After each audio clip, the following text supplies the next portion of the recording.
यशोदा मैया ऐसे ना उठावे, कैसे उठावे? पहले सिगड़ी सिद्ध करे मैया, सिगड़ी सिद्ध कर दे, इतनी देर में दूध औटाए दे, लड्डू सिद्ध करे और सबरी व्यवस्था लाला उठे वासे पहले मैया सब व्यवस्था कर दे, दूध लेके जावे, लड्डू लेके जावे, सिगड़ी समीप रख दे और वहां में पहले अपने हाथन को सेके मैया, और जब हाथ ने ताते ताते है जाए मैया के, तब रजाई के भीतर धीमे धीमे हाथ डाले और लाला के हाथन को, पामन को धीमे धीमे स्पर्श करे। लाला उठ जा मेरो लाला, हमारी तरह ना ठंडे शीतल बिल्कुल महाराज, बिल्कुल ऐसे हरे बर्फ। और वही तो ठाकुर जी उठाए के बैठा दिए, ठाकुर जी ठिठर जाते होंगे। यशोदा मैया से सीखो सेवा पद्धति। तो धीमे धीमे हाथन सो फिर लाला के पाम स्पर्श करे।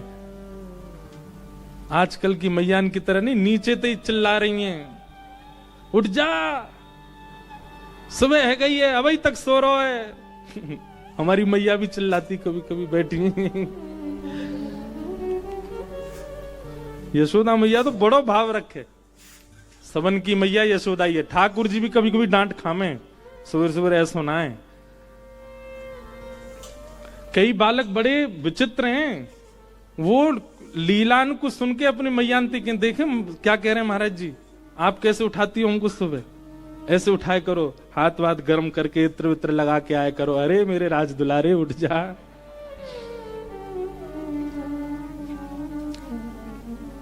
ठाकुर जी जैसे प्यारे तो बन जाओ, मैया ऐसी उठावेगी। अब तुम बनने हो मधुमंगल तो ढंडांती उठावेगी।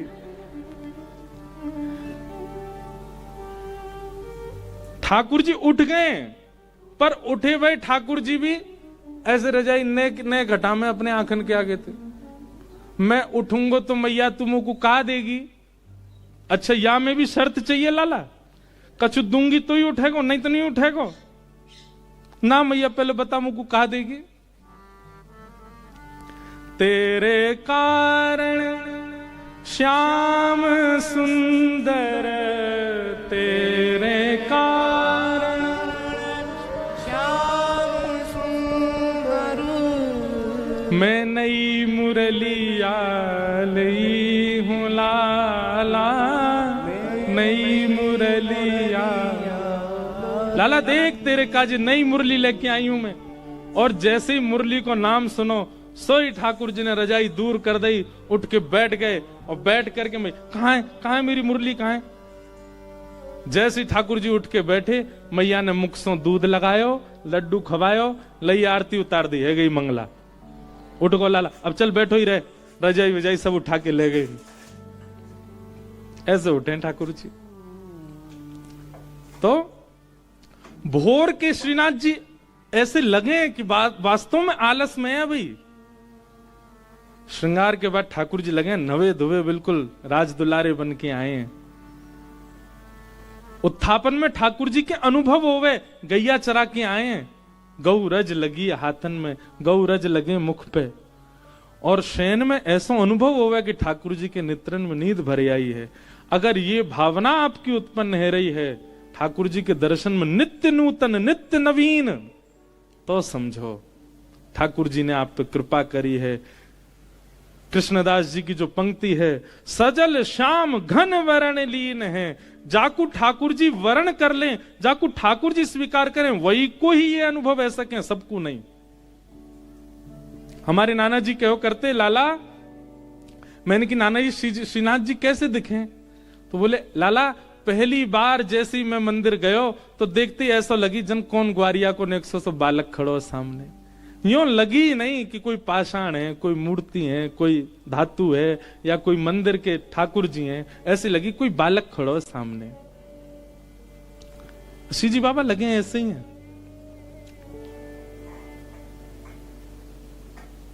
ऐसे लगेंगे कोई लाला खड़ो है, कोई बालक खड़ो है। ये अनुभव यदि है रहे हो तो इसको मतलब आप ठाकुर जी के प्रथम रूप को दर्शन कर चुके हो, जो कौन सा है? सत्य।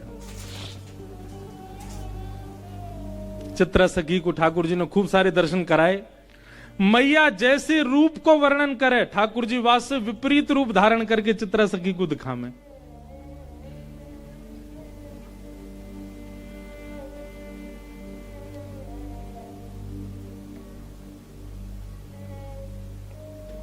मैया के मेरो लाला कारी कमरिया ओढ़े, सो ठाकुर जी पर्दा खोल करके लाल कमरिया में दिखा दें, विपरीत। और जैसे मैया देगा सो कारी कमरिया पहना, इतनी झटपट अपना श्रृंगार बदल लें। उनकी बात तत्परता पे, मतलब चित्रा सखियों देख रही है कि ये कितने तत्पर हैं, मतलब मुंह को दिखावे के काज अलग श्रृंगार, और मैया देखेगी तो इतनी देर में ठाकुर जी दूसरा श्रृंगार पहन लें। मतलब ये रास नहीं है तो क्या, यही तो रास है। रास का मतलब क्या कि ठाकुर जी आप पर कृपा करने के लिए बार बार भेष बदल रहे हैं, बार बार कोई लीला कर रहे हैं।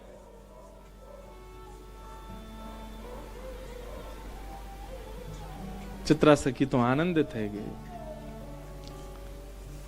हमारे पूज्य श्री मलुकपीठ वाले महाराज जी एक पंक्ति गामे, एक पंक्ति नहीं केवल एक लाइन गामे, और वो मेरे मन में ऐसी घर करके बैठ गई। मैं 24 घंटा सोचूं, या से आगे कहा, या से आगे कहा, खूब ढूंढो मुंह, कहीं मिलो ही नहीं। वो एक ही लाइन है, ये देखो श्याम, ये देखो श्याम, यही तो है मेरे जीवन प्राण।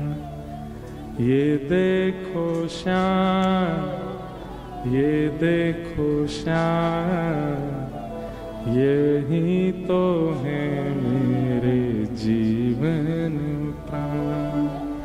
ये देखो श्याम, गाओ, ये देखो श्याम, यही तो है मेरे जीवन प्राण। ये देखो श्याम, ये देखो श्याम, यही तो है। क्यों शांत बैठे हो, गाओ। ये देखो श्याम, ये देखो श्याम, यही तो है मेरे जीवन प्राण। ये देखो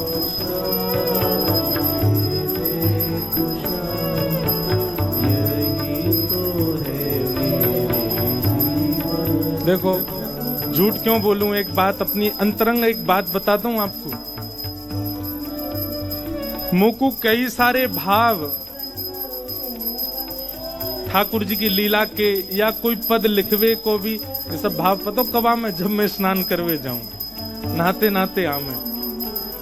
ये पद बहुत दिनान से मन में चलो, वाराणसी कथा में भी ये पद चलता रहो बहुत दिन तक। मन है रो, यहाँ से आगे क्या, यहाँ से आगे क्या। तब स्नान करते करते कल मन में भाव आए कई, ठाकुर जी कैसे हैं, चित्रा सखी की स्थिति कैसी है गई है। अब चित्रा सखी निकली है नंद भवन से, अपने घर के मार्ग पे जा रही है, पर चलते चलते कहीं और पहुंच गई है। क्यों? अब वही कपाट खोलते बंद करते, कपाट खोलते बंद करते, बार बार श्रृंगार बदलते ठाकुर जी वाकु दिख रहे हैं। वो वन में देखे तो वन में दूर ठाकुर जी दिखाई दे रहे हैं, सरोवर देखे तो सरोवर में नहाते ठाकुर जी दिखाई दे रहे हैं, गौशाला गैया देखे तो गैया चराते ठाकुर जी दिख रहे हैं, और सब जगह गाती जा रही है, ये देखो श्याम, ये देखो श्याम, यही तो है मेरे जीवन प्राण। ये देखो श्याम, ये देखो श्याम, यही तो है मेरे। कैसे हैं? नैना भी राम, पंख मुस्कान, नैना भी राम,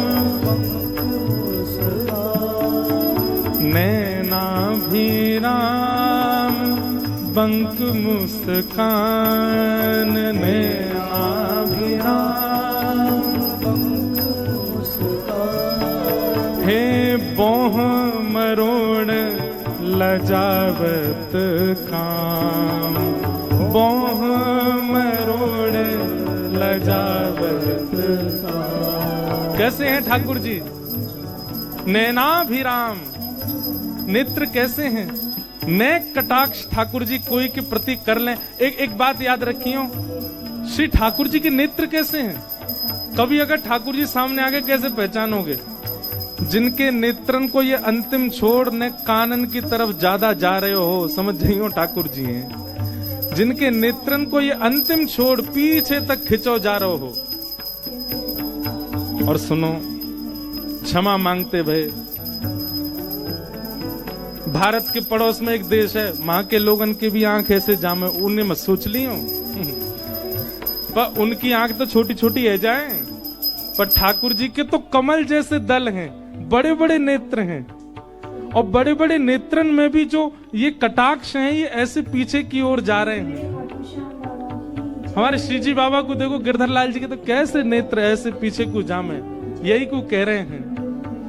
नैना भी राम बंक मुस्कान, नैना भी राम बंक मुस्कान, पूरे नाय मुस्का रहे हैं, हमारी तरह पूरे पूरे नहीं खिलखिला रहे हैं, केवल आधे मुख से ही हंस रहे हैं। बंक मुस्कान, टेढ़ी सी मुस्कान है। और बोह मरोड़ लजावत काम, बोह मरोड़ एक कला है ठाकुर जी की, हर व्यक्ति की दोनों बोहों एक संग ऊपर जामे, पर हमारे लाल जी की एक ही बोह ऊपर जावे, एक बार में एक ही जावे, और वो जब नीचे आवे तब दूसरी ऊपर जावे, ऐसे बोह मटका में अपनी।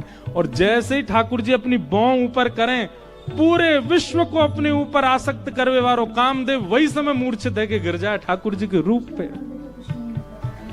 ये सब स्नान करते करते आ रहे भाव।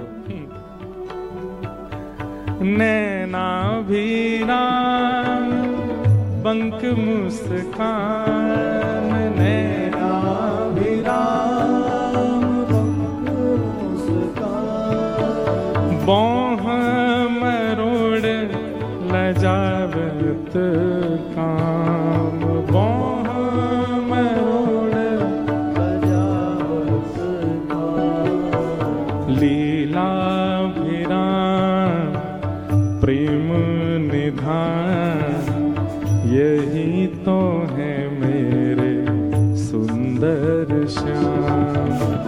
लीला भिरान प्रेम निधान, यही तो है मेरे सुंदर श्याम। ये देखो श्याम, वो देखो श्याम, यही तो है मेरे जीवन प्राण। ये देखो श्याम, ये देखो श्याम, यही तो है मेरे सुंदर श्याम। ये देखो श्याम, वो देखो श्याम, ये देखो श्याम, यही तो है मेरे जीवन प्राण, यही तो है मेरे जीवन प्राण। ये देखो श्याम, आज श्री जी बाबा के दर्शन करवे जाओ, उनके सामने ही गाने लगी हूं। ये देखो श्याम, ये देखो श्याम, यही तो है मेरे जीवन प्राण। ये देखो श्याम, ये देखो श्याम, यही तो है मेरे। और फिर शाम को गिरधर लाल जी को जब निहारो उत्सव में आके, तब भी गई हूं। ये देखो श्याम, ये देखो श्याम, यही तो है मेरे जीवन प्राण। ये देखो श्याम, ये देखो श्याम, यही तो है मेरे।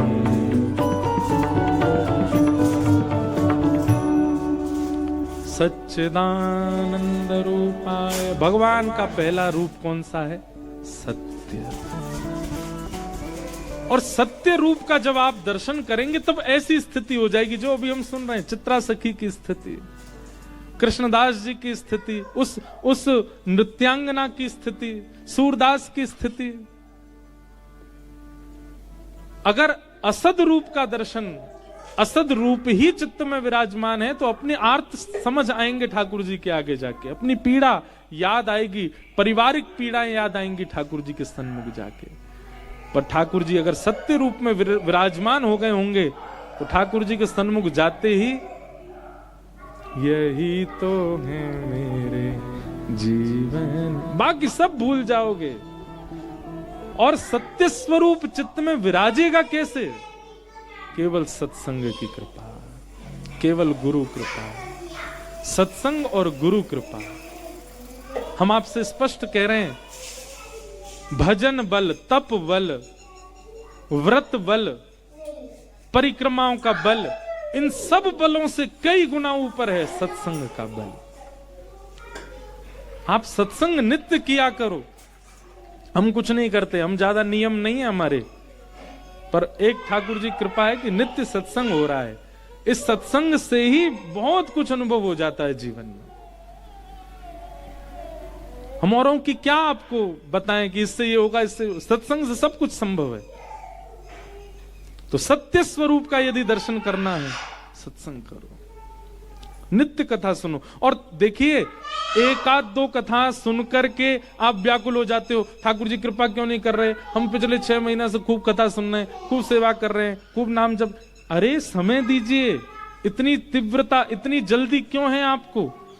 लोग अपना पूरा जीवन व्यतीत कर देते हैं ठाकुर जी की याद में, तब जाकर के ठाकुर जी कृपा कर दें। सबरी पूरा अपनी अवस्था व्यतीत कर दी ठाकुर जी की याद में, तब जाकर के राम जी ने कृपा की। आपको 6 महीना में ही अनुग्रह चाहिए?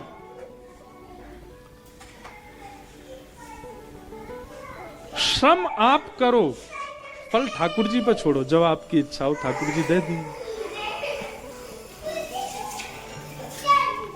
सत्य, ठाकुर जी का दूसरा रूप क्या है? चैतन्य। क्या है? चैतन्य। ठाकुर जी चैतन्य, उनके प्रति जड़ भाव कभी मत रखो। एक प्रकार से यह भी है कि सत भाव में स्थिति तभी बनेगी जब दूसरा भाव आपके चित्त में होगा। क्या? चैतन्य। अगर आपका चैतन्य भाव है तो सत्य भाव अपने आप बन जाएगा। अगर चैतन्य भाव ठाकुर जी के प्रति नहीं है तो सत भाव लाना बहुत मुश्किल है। चैतन्य का मतलब क्या होता है? ठाकुर जी जड़ नहीं है, ठाकुर जी पाषाण नहीं है, ठाकुर जी मूर्ति नहीं है, ठाकुर जी धातु के नहीं है। ठाकुर जी चैतन्य, हमारी आपकी भांति चैतन्य है। और ये चैतन्य स्थिति केवल अपने ठाकुर जी में बन रही है तो भी गलत है, सब में बननी चाहिए। अरे कहां तक कहें, चित्र के ठाकुर जी जब देखो तो चित्र के ठाकुर जी में भी चैतन्य भाव आना चाहिए। एक बाबा रोने लगे चित्र देख करके, बोले कहा भयो मुझे बहुत पीड़ा लगे, काहे को? ठाकुर जी ऐसे पैक कर दिए, आगे ग्लास लगा दियो, पीछे फ्रेम लगा दियो, वहां में भीतर ठाकुर जी बंद कर दिए। बेचारे लीला करवे कैसे जाते होंगे, कांच फोड़ के तो जाएंगे नहीं। उनकी चैतन्य स्थिति है ठाकुर जी के प्रति, चैतन्य। और एक बात यह निश्चित है कि चैतन्य स्थिति आपकी स्वतः अगर प्रकट होने लग जाए तो सेवा सीखनी नहीं पड़ेगी, सेवा आ जाएगी, अपने आप आने लगेगी, अपने आप भाव आने लगेगा। चैतन्य, ठाकुर जी के प्रति चैतन्य भाव रखो। और तीसरा फल है सत्य ठाकुर जी, चैतन्य ठाकुर जी, दोनों चित्त में यदि व्यवस्थित हो गए तो तीसरा फल मिलेगा। क्या? आनंद। आनंद की अनुभूति कराएंगे। सच्चिदानंद रूपाय विश्वोत्पत्त्यादि हेतवे। शाम को उत्सव में जबरदस्ती मत नाचा करो। एक बात हम निवेदन करें, पता चली कोई तेज रिदम का कोई भजन है, अब तो हमको उठना ही है, अब तो हमको नाचना ही नहीं, तब तक मत नाचो जब तक आपका रोम रोम कहने नहीं लग जाए कि नहीं नृत्य करना ही है। और यदि 7 दिन निकल गए और आप यूं सोचे महाराज जी रोम रोम कह ही नहीं रहे थे, पास में सरोवर है वहां में जाके कूद जाइयो, आपको रोम कही नहीं रहो कि नृत्य करो। दोनों बात है, जब तक रो कहे नहीं तब तक नृत्य करना नहीं, और रो कह नहीं रहा है तो भैया जाओ चुल्लू भर पानी में डूब जाओ। इतनी कथा है रही है, इतना सत्संग चल रहा हो, इतना बड़ा उत्सव, तब भी तुम्हारे रो फड़क नहीं रहे।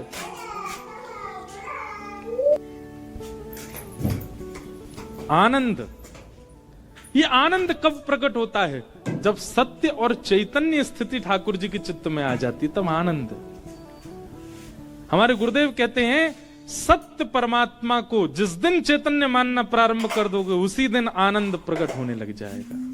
सत्य परमात्मा को चैतन्य मानो, उसी दिन से आनंद। सच्चिदानंद रूपाय और विश्वोत्पत्त्यादि हेतवे, विश्व की उत्पत्ति, पालन, संहार के जो हेतु हैं। तापत्रय विनाशाय, 3 प्रकार के तापों का जो विनाश करते हैं। इस बात पर मैं बहुत जोर देता हूं कि ठाकुर जी शरणागतियों के कभी संकट दूर नहीं करते। बहुत ध्यान से सुनिएगा, भगवत शरणागतों के कभी संकट दूर नहीं होते। तो क्या होता है? संकट से जूझना आ जाता है, संकटों से लड़ना आ जाता है, संकटों में कैसी बर्ताव करना वो आप सीख जाते हो। ये भगवत शरणागति से होता है। आप भजन कर रहे हैं और उसके पीछे अगर आपका भावना ऐसी है कि ये संकट क्यों नहीं जा रहे मेरे जीवन से, इसलिए भजन मत कीजिए। भजन करने से संकट जो आते हैं उनको अब देखो, स्कूल पढ़ने जाते हो, टीचर पढ़ाते हैं। अब आप ये कहो एग्जाम पेपर लेकर के, टीचर सुनो, हमारे पिताजी फीस भरते हैं आपकी, आपको जो वेतन मिलता है हमारे पिताजी देते हैं आपको, तो प्रश्न का उत्तर नहीं आ रहा, बताओ हमें। टीचर क्या करेगी? स्केल लाओ बड़ा वाला, हाथ आगे कर। क्यों? अरे भाई ये परीक्षा है।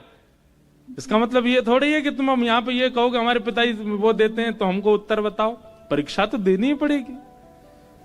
ऐसे ही ठाकुर जी से जब व्यक्ति करता है, रोज 1 लाख नाम जप करता हूं मैं, रोज अग्निहोत्र करता हूं ठाकुर जी, रोज परिक्रमा करता हूं, रोज श्रीनाथ जी सुबह मंगला करने जाता हूं, फिर भी मेरे को कष्ट दे रहे हो ठाकुर जी, तब फुटा ढूंढते हैं बड़ा वाला। अरे संकट जीवन में आ रहा है भैया, उससे जूझना सीख। ये परीक्षा है, परीक्षा तुझे पार करनी होगी। इसका मतलब ये थोड़ी कि तुम मोते गुहार लगावे, मैं इतनी इतनी आप पे पूजा करता हूं, आप कुछ नहीं कर रहे हो। और एक और बात याद रखिएगा, कई बार ये परीक्षाएं तब ज्यादा होती हैं जब आप भगवत सन्मुख होते हो। आप जब तक भगवत विमुख थे, यहां काय को खड़े हैं भैया सब लोग, आप ये जो लोग भीड़ खड़ी है यहां पे, ओ भैया सुनो रे, ये जो यहां लोग खड़े हैं, आप लोग बैठ जाओ ना, कहीं स्थान मिल जाए। यहां खड़े कब तक रहोगे? अब लेट आओगे तो लेट ही पाओगे भैया। ये सब सुबह ते आके बैठ गए तो ही मिल गए, जहां जहां स्थान मिले सब बैठ जाओ।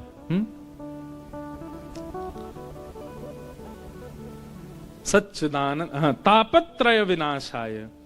ठाकुर जी कष्ट दूर नहीं करते, ठाकुर जी कष्ट से जूझना सिखा देते हैं, कष्टों से लड़ना सिखा देते हैं, कष्ट का सामना, परीक्षा देना सिखा देते हैं ठाकुर जी। ये ठाकुर जी का स्वरूप है, ये ठाकुर जी का स्वभाव है। तो आप श्रीजी बाबा के सन्मुख यदि हैं तो इसका मतलब है आप कष्टों से निवृत्त होना सीख जाओगे। कष्ट दूर नहीं होंगे, बुखार तो आएगा, खांसी तो होगी, संबंधों में दरार तो आएंगी, घर वाले आप पर अविश्वास तो करेंगे, पत्नी संदेह तो करेगी, पति के ऊपर शक तो बनेगा, बच्चे कहां नहीं मानेंगे। ये सब एक भक्त के जीवन में भी होगा, पर एक सामान्य संसारी व्यक्ति इन सब अवस्थाओं में जैसा व्यवहार करता है, भक्त का व्यवहार वैसा नहीं होगा। भक्त का व्यवहार सामान्य होगा, भक्त का व्यवहार भक्ति भाव वाला होगा।